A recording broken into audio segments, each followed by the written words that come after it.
Assalamualaikum warahmatullahi wabarakatuh. Salam budaya. Ini Mbak No mau menjelaskan tentang ilmu tenaga dalam. Nah, tenaga dalam adalah ilmu bela diri yang berasal dari dalam tubuh kita. Misal pernapasan, itu pernapasan ada 3. Mbak No. Pernapasan dada, pernapasan perut, pernapasan cakra. Nah, kalau orang itu bisa pernapasan cakra, itu bisa memukul seperti yang di jarak jauh seperti itu. Kalau pernapasan cakranya itu kuat. Contoh memukul batu bata. Memukul batu bata itu bisa putus 3 atau 4 karena Mbah No juga dulu pernah belajar, sebelumnya minta maaf.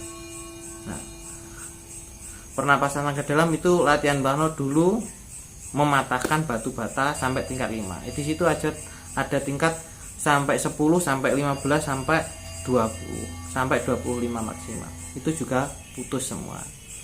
Itu betul. Kalau kita pernapasan cakra kita itu kuat, nah itu bisa memutuskan batu bata. Itu betul batu bata, bisa dibuktikan. Batunya juga keras juga.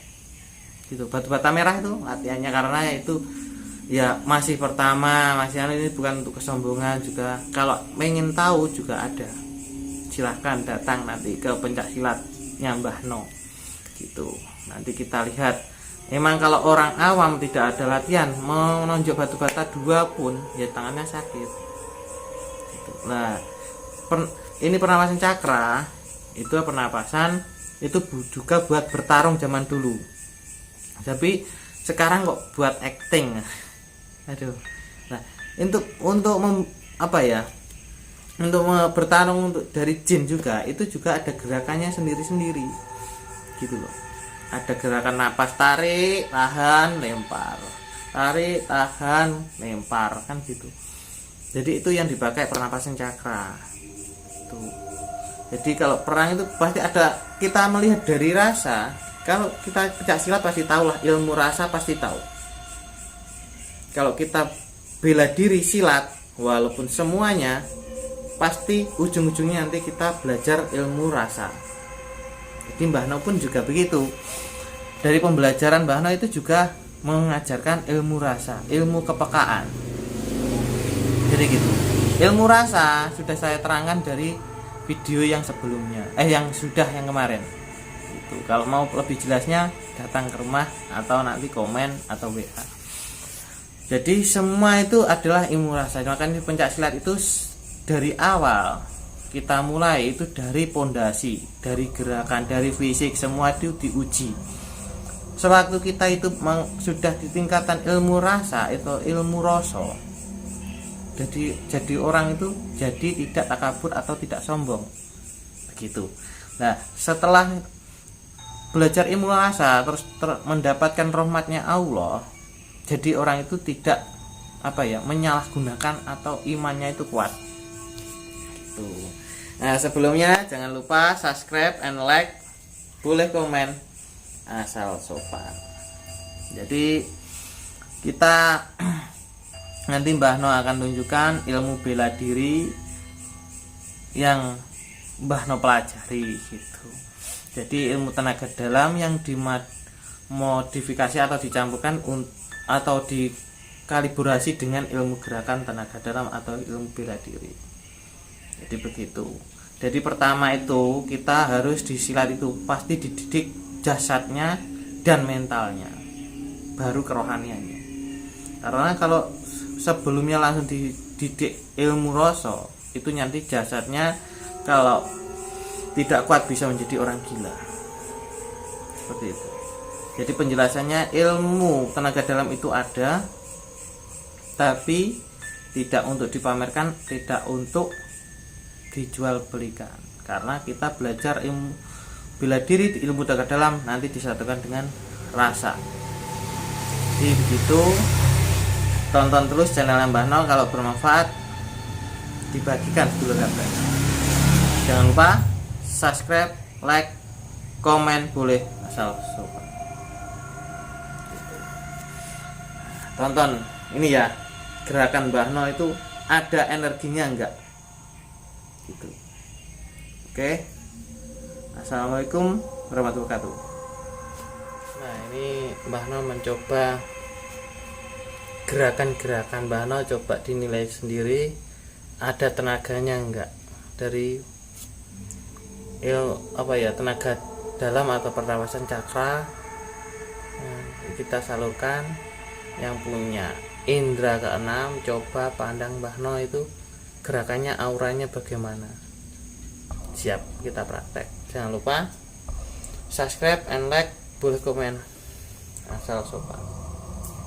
Oke.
Nah, seperti itu belum seberapa. Jadi semua itu ada gerakan,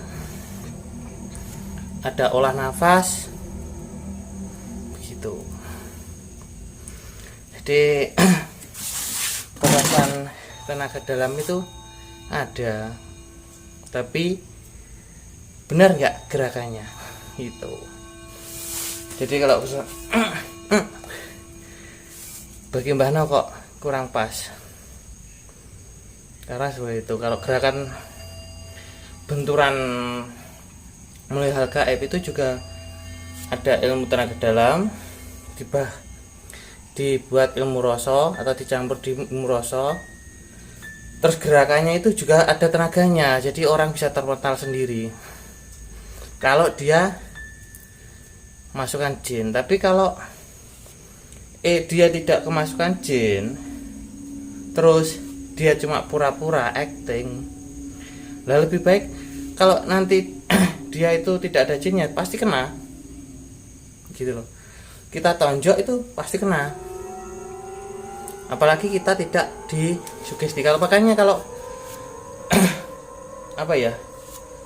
kalau pencak silat atau kita sparring di tempat itu, kalau pakai ilmu dalam bisa, tapi itu membackup tubuh kita supaya kita kena tonjok lawan itu tidak terasa, dan tonjokan kita ke lawan itu tenaganya lebih.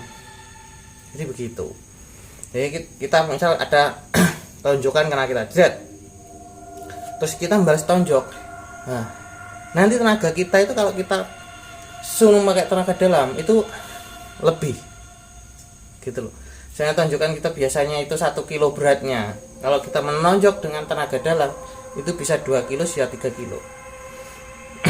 Jadi semua itu juga harus ada pembelajarannya gitu loh. Zaman dulu begitu. Kalau dia itu pakai jin terus lah ilmu rosot itu memang ilmu rosot, jadi itu yang terkenal ilmu jinnya. Jadi penjelasan bahan seperti itu. Nah, untuk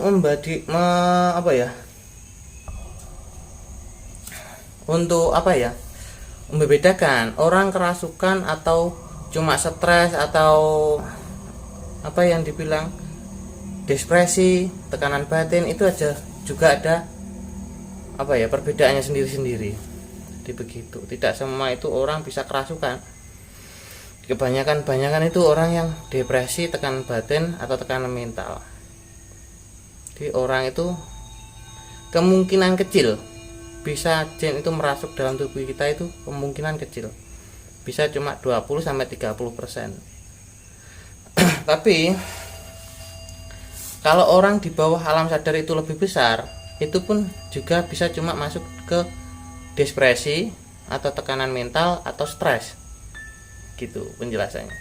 Jadi kita harus bisa membedakan orang depresi, orang tekanan mental atau tekanan batin, atau orang emang itu stres, atau orang itu gila, itu ada perbedaannya sendiri-sendiri.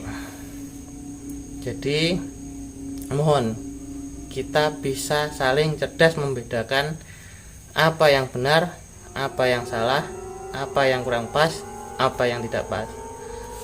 Oke, jangan pernah halangi kodratulmu dengan akal logika. Jangan lupa subscribe and like, boleh komen asal sopan. Assalamualaikum warahmatullahi wabarakatuh. Salam budaya.